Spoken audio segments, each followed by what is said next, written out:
So now we'll continue with the remaining part of the chapter of matter in our surrounding. So हमने ये discuss किया था short में कि can matter change it's state. So yes matter can change it's state. ये हमको पता है कि हमने लास्ट वीडियो में ही देख लिया है कि मैटर स्टेट चेंज कर सकता है. वो भी कैसे? लाइक सॉलिड है, सॉलिड से लिक्विड आना, लिक्विड से गैस फॉर्म करना. और ये भी किस बेसिस पे कि सॉलिड टू लिक्विड आएगा. कब आएगा? जब हम हीट करेंगे. इसमें भी हीट करेंगे और फिर से चेंज करना हो तो कूल करेंगे.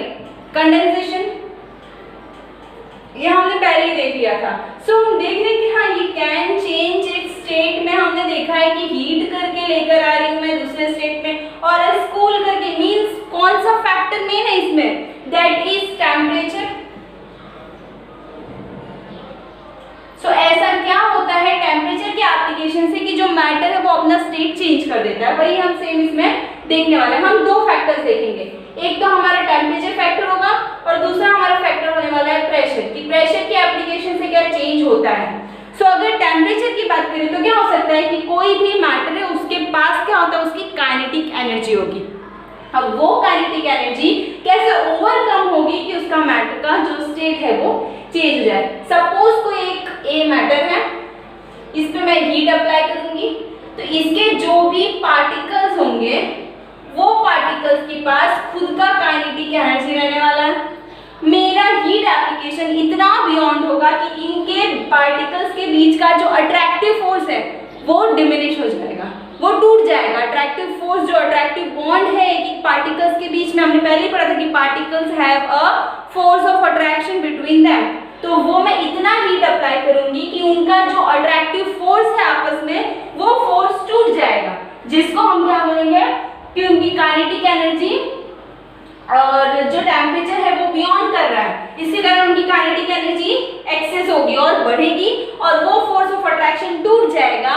तो क्या होगा? सपोज ये कॉम्पैक्टली पैक्ड पार्टिकल्स है, मैं सॉलिड की बात करती हूँ तो कॉम्पैक्टली पैक्ड पार्टिकल्स है, सो फोर्स ऑफ अट्रैक्शन टूट गया. मींस क्या होने वाला है? इनके बीच का डिस्टेंस बढ़ जाएगा due to the application of kinetic energy और हीट.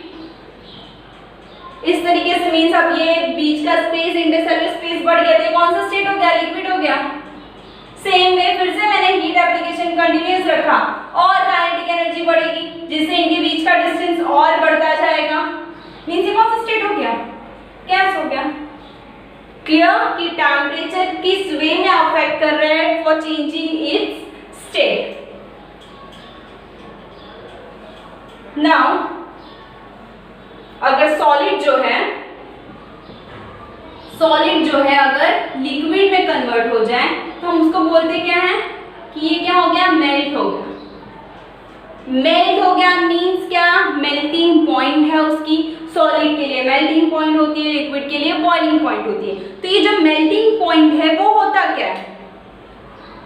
मेल्टिंग पॉइंट क्या होगा? It is a temperature at which solid state changes it's state into a liquid at the same atmospheric pressure is called as a melting point.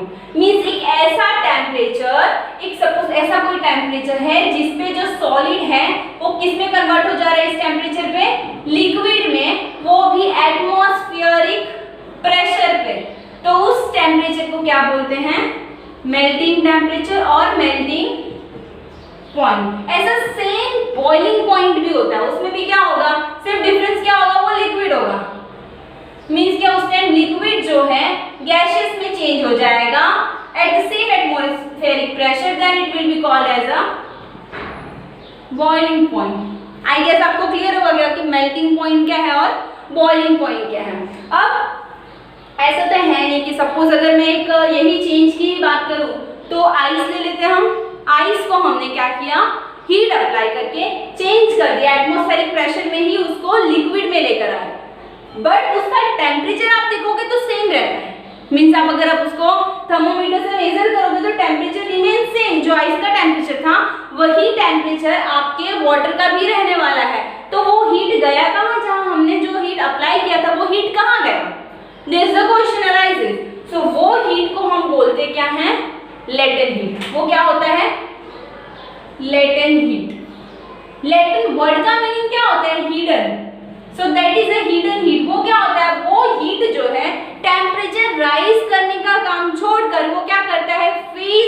Convert करवाता है। Temperature rise करने का काम छोड़ के वो क्या करेगा, एक फेज से दूसरे फेज में कन्वर्ट करवाएगा और वो हीट हिडन रह जाएगा, हमारे थर्मोमीटर में नहीं आएगा, इसीलिए उसका नेम क्या है, लेटेंट हीट। अगर हम लेटेंट हीट का स्टैंडर्ड डेफिनेशन देखें तो वो क्या होने वाला है कि heat applies to change 1 kg of solid into a liquid at atmospheric pressure is called as latent heat. Means क्या होगा, उतना अमाउंट ऑफ हीट जिसको जो हम अप्लाई करें 1 kg सब्सटेंस को, सॉलिड सब्सटेंस को चेंज करने के लिए इनटू अ डिफरेंट फेज और a liquid at an atmospheric temperature is called as a latent heat. आइए सबको क्लियर हो गया होगा कि लेटेंट हीट क्या है। हिडन हीट है जो कि क्या टेम्परेचर राइज करने का काम छोड़ के कौन सा काम करती है, जस्ट फेज कन्वर्शन का काम करती है, उसे हम क्या बोलते हैं, लेटेंट हीट। यही लेटेंट हीट आपका सॉलिड टू लिक्विड में भी होगा और वो हीट ऑफ वेपराइजेशन नोन होता है जब वो लिक्विड टू गैस में काम करता है। सेम थिंग होगा लेकिन वो लिक्विड से गैस को कन्वर्ट कर रहा है, इसलिए उसे हम हीट ऑफ वेपराइजेशन बोलेंगे। और वही अगर सॉलिड टू लिक्विड कन्वर्ट करेगा तो वो लेटेंट हीट होगा। I hope you all are understanding. If you have any doubt you can ask in comment section. So ये था हमारा टेम्परेचर का point. Now next is about the pressure, कि जो प्रेशर है उसमें क्या चेंज होता है। सो इसको हम सिंपल अगर एक एग्जांपल से देखें कि ये सपोज एक मटेरियल है, ऐसा हम 3 ड्रॉ कर लेते हैं। अभी हम फिलहाल टेम्परेचर का देख रहे हैं, सॉरी प्रेशर का देख रहे हैं, ये 3 हमने ड्रॉ कर लिया। अब देखो इसमें क्या है, ये इस तरीके से मॉलिक्यूल्स प्रेजेंट है, एकदम गैसेस ले लेते हैं जिनके बीच में ज्यादा इंटरसेलुलर स्पेस होता है। सो हम क्या करने वाले हैं, अब आप इसे एक कंप्रेशर के थ्रू, पिस्टन के थ्रू इसके ऊपर प्रेशर अप्लाई करो। जब आप इस पे प्रेशर अप्लाई करोगे मींस क्या होगा, ये जो मॉलिक्यूल्स है ये कॉम्पैक्ट होने लगेंगे इस वे में। आई अप्लाई मोर प्रेशर, और प्रेशर अप्लाई किया और ज्यादा कॉम्पैक्शन मिल जाएगा आपको मॉलिक्यूल्स का।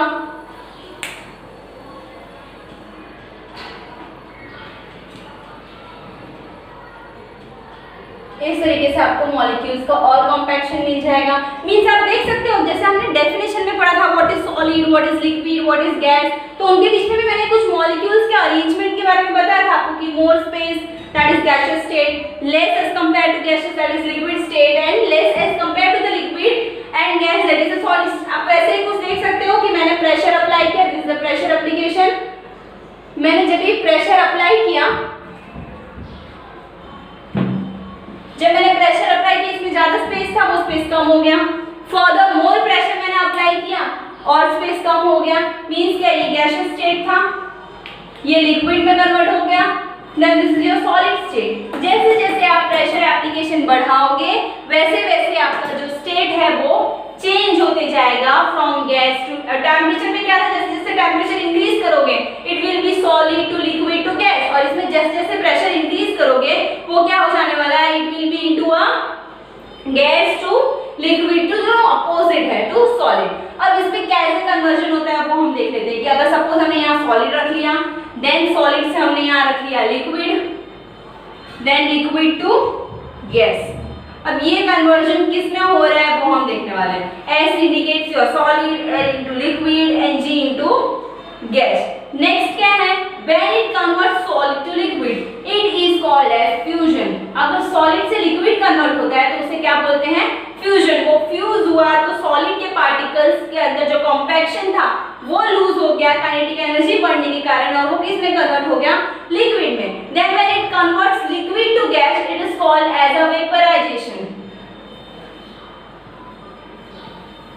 लिक्विड से गैस में कन्वर्ट होगा so it is called as a vaporization. When from gas to solid, even you know कि गैस से सॉलिड कन्वर्जन भी हो सकता है और इवन सॉलिड से गैस कन्वर्जन भी होता है। इसका एग्जांपल मैं आप सबको एंड में बताऊंगी। इसे हम क्या बोलेंगे, सब्लिमेशन। ये दोनों प्रोसेस वाइज वर्सा सेम ही बोला जाता है, सॉलिड टू गैस जाएगा तो भी इसे सब्लिमेशन ही बोलते हैं।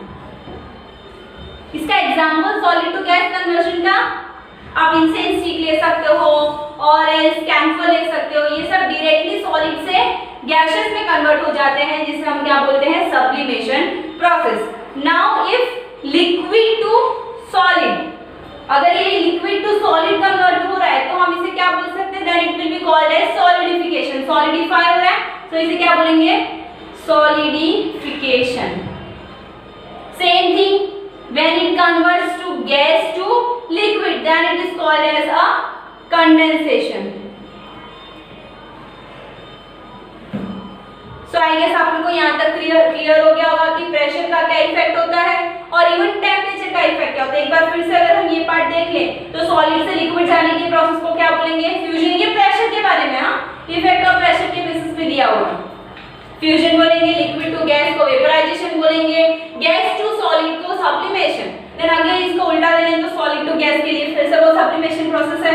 Gas to liquid that is a condensation and liquid to solid that is a solidification. So next topic is about evaporation and we'll discuss this evaporation topic in the next video.